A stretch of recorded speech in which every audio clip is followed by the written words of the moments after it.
아, 아, 아. 안녕하세요. 코인조롬입니다. 오늘은 다이버전스를 이용해서 차트의 추세 전환 흐름을 파악하고 그걸로 타점을 잡는 실전편을 연습해 볼게요. 우선 간단하게 말하면 이런 게 다이버전스인데, 이전에 보조지표 영상을 보면 다이버전스 RSI, 볼린저 밴드 같은 보조지표를 설명을 해놓은 영상이 있었죠. 사실 그때 좀 자세하게 설명해서 그 영상 먼저 보고 오시라고 말하고 싶은데, 그래도 이 영상도 봐야 되니까 제가 간략하게 설명해 드릴게요. 우선 기본적으로 다이버전스는 총 4가지가 있어요. 일반 상승 다이버전스, 일반 하락 다이버전스, 히든 상승 다이버전스, 히든 하락 다이버전스. 일반 상승 다이버전스는 차트상에서는 저점이 더 떨어지는데 RSI 보조지표상에서는 저점이 더 올라가게 되면 하락에서 상승으로 추세 전환이 일어난다고 판단합니다. 일반 하락 다이버전스는 고점을 비교하는 건데 첫 번째 고점보다 두 번째 고점이 더 올라갔는데, 반대로 RSI 지표상에서는 첫 번째 고점이 두 번째 저점보다 더 떨어지게 되면 하락을 할 거라고 예측을 하는 거죠. 그리고 세 번째로는 히든 상승 다이버전스. 일단 상승이 들어가면 무조건 저점을 보면 되는데 첫 번째 저점보다 두 번째 저점이 더 올라갔는데, 반대로 RSI 상에서는 첫 번째 저점이 두 번째 저점보다 더 위에 있으면 상승을 할 거다. 히든 하락 다이버전스는 또 하락이니까 고점을 보겠죠.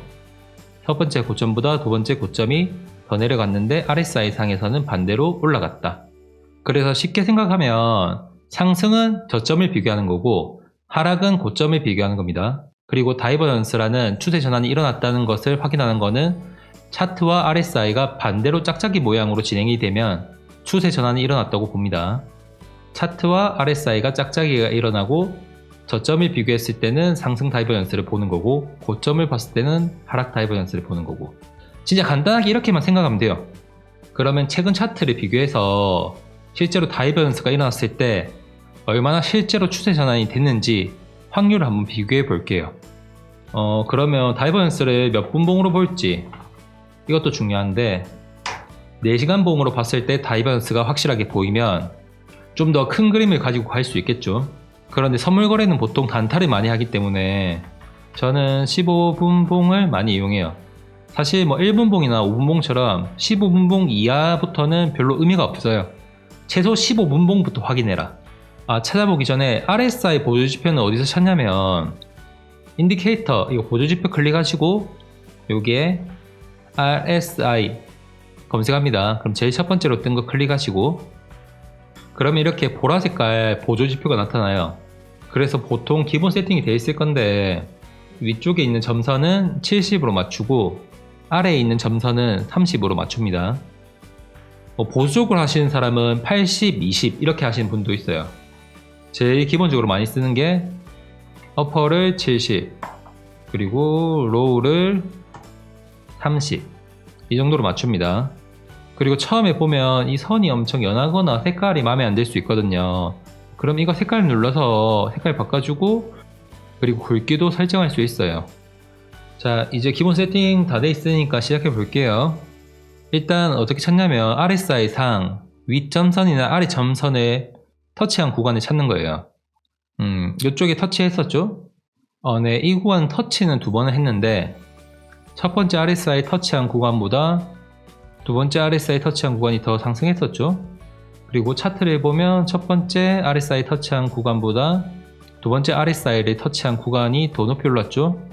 이게 하락 다이버전스가 되려면 첫 번째 고점보다 두 번째 고점이 올랐으면 RSI 상에서는 반대로 첫 번째 고점보다 두 번째 고점이 더 내려가야 돼요. 근데 똑같이 올랐잖아요. 이거는 추세 전환 구간으로 보진 않아요.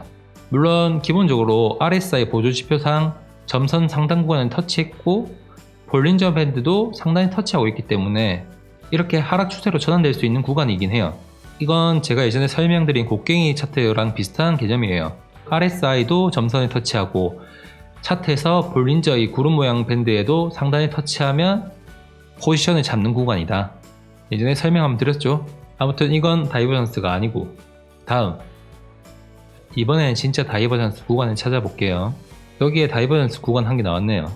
RSI 상에서는 첫 번째 저점보다 두 번째 저점이 더 올라갔죠. 근데 반대로 차트 상에서는 첫 번째 저점보다 두 번째 저점이 더 내려갔어요. 그럼 서로 반대로 짝짝이가 됐으니까 상승 다이버전스. 딱 요까지 먹으면 맛있게 먹겠네요. 처음에 설명했었죠. 상승 다이버전스는 저점을 비교하는 거고, 저점이 서로 짝짝이가 되면 추세 전환이 일어나서 상승이 될 가능성이 크다. 첫 번째는 들어맞았네요. 두 번째 다이버전스를 찾아볼게요. 이런 건 다이버전스가 아니죠. 첫 번째 고점보다 두 번째 고점이 더 올라갔고, RSI도 첫 번째 고점보다 두 번째 고점이 더 올라갔고, 이런 건 추세 전환이 일어났다고 보지 않습니다. 여기 제대로 한 게 나왔네요. RSI상 첫 번째 저점보다 두 번째 저점이 더 올라갔고, 그리고 차트상에서는 첫 번째 저점보다 두 번째 저점이 더 떨어졌고, 그렇게 되면 저점에서 서로 짝짝이가 되니까 상승 다이버전스. 바로 큰 반등이 나왔죠. 두 번째 추세 전환도 들어맞았네요. 이게 다이버전스가 하루에 몇 번 안 일어나기 때문에 그만큼 생각보다 잘 맞아요.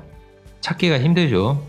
그리고 저번 영상에서 말했듯이 다이버전스가 일어나냐 안 일어나냐에 따라서 추세 전환이 되냐 안 되냐가 판단이 되기 때문에 손절을 치냐 물타기를 하냐, 그 기로에서도 다이버전스는 중요한 것 같아요.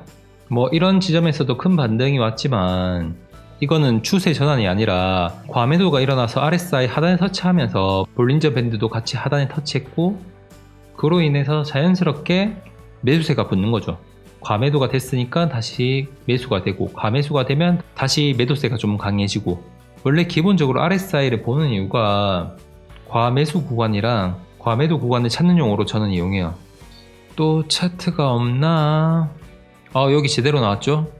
최근에 행보를 해서 그런지 하락 다이버전스가 잘 안 보이네요. RSI 상에서는 첫 번째 저점보다 두 번째 저점이 더 높아졌고, 두 번째 저점보다 세 번째 저점이 더 높아졌죠.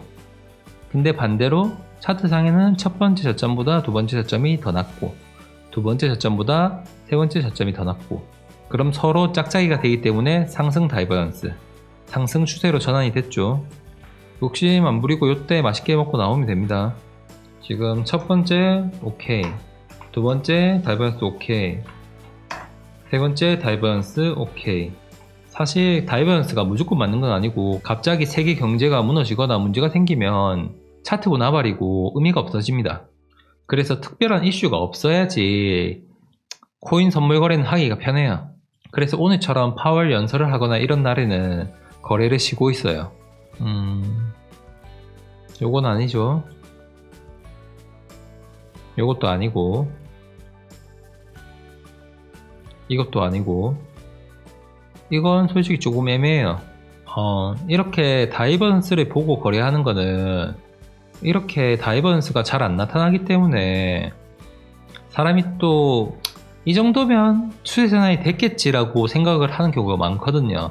그런데 추세 전환은 추세 전환이고 단타는 단타니까 이런 건 다이버전스라고 생각하지 말고 그냥 RSI 고점 찍었고 차트상에서도 볼린저 밴드 상단 찍었으니까 짧게 먹고 간다, 짧게 먹고 간다 생각하고 조금씩 수익을 내는 게 더 좋아요. 다이버전스가 나타났을 때는 조금 더 길게 보고 좀 크게 먹고, 이때는 이슈가 좀 터졌었나 보네요. 크게 하락을 몇 번 했네. 이거 보세요. 여기 보면 RSI 첫 번째 저점보다 두 번째 저점이 더 올라갔고, 차트상 첫 번째 저점보다 두 번째 저점이 더 떨어졌죠. 원래는 이렇게 되면 짝짝이가 돼서 상승 다이버전스가 일어나야 되는데 오히려 한 번 더 하락을 했고, 그리고 심지어 RSI 상에서는 특별하게 추세 전환이라고 생각하기엔 애매한 차트가 나왔어요. 네 번째 다이버전스에는 실패를 했네요. 이렇게 시장 자체가 무너지는 날에는 어떠한 차트 분석도 의미가 없어지게 돼요. 그래서 실시간으로 계속 이슈를 검색하면서 지금 이렇게 하락을 하고 있거나 상승하고 있는 게 엄청 큰 호재나 악재가 터져서 그런 건지, 아니면 특별한 이슈가 없는데 그냥 차트가 움직이는 건지 잘 판단하고 하시는 게 좋아요. 선물거래 특성상 변동성이 큰 날에는 특히 위험하기 때문에 예측 불가능한 날에는 진짜 쉬세요. 마지막까지 살아남는 자가 승리한 자입니다. 이런 거는 그냥 RSI상 저점을 찍었고 차트상에서도 폭포수를 맞았으니까 그냥 과매도 구간이라서 다시 상승을 하는 것 뿐이에요. 이런 거는 그냥 기본적으로 먹어야겠죠. 이런 것도 참 애매하긴 한데 어떻게 보면 상승 다이버넌스를 그리긴 하죠. 저점이 더 올라갔는데 RSI 상에서는 거의 똑같거나 살짝 더 내려온 느낌이 나요.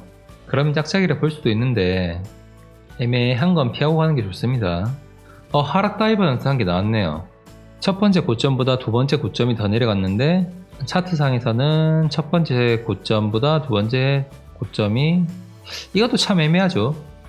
이게 좀 더 이런 식으로 이제 완전히 짝짝이 모양이 나타냈으면 확실하게 하락 다이버전스라고 판단하면 좋은데 차트상에는 거의 동일하기 때문에 다이버전스라고 보기에도 살짝 애매하긴 합니다. 이렇게 참 애매한 구간이 들어가니까 하락도 참 애매하게 하죠. 일단 이건 패스. 확실한 거 한 번 더 찾아볼게요. 이런 것도 뭐 확실하게 그려주면 좋은데 어떻게 보면 다이버넌스라고 할 수는 있죠. 저점이 더 떨어졌는데 RSI상 저점은 거의 비슷하다. 근데 좀 더 확실한 게 좋다고 했잖아요. 15분봉은 다이버넌스 차트 분석으로는 제일 확률이 떨어지기 때문에 15분봉으로 볼 때는 최대한 정확하게 다이버넌스가 나왔을 때만 약간 믿고 진입하는 게 더 좋아요. 확실한 게 어딨니? 참 잘 없죠. 그래서 많으면 하루에 한두 번 정도 나오는 것 같아요. 그래서 오늘 간단하게 요약하면 다이버넌스는 RSI랑 차트를 비교하고 서로 짝짝이 되는 걸 확인하고 추세 전환 타이밍에 진입을 한다. 4시간 봉에서 다이버넌스가 확인되면 가장 좋고 최소 15분 봉으로 다이버넌스를 확인한다.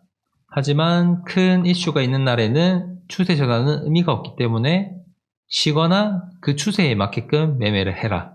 오늘 영상도 조금 도움이 되셨으면 좋겠네요. 그럼 안녕.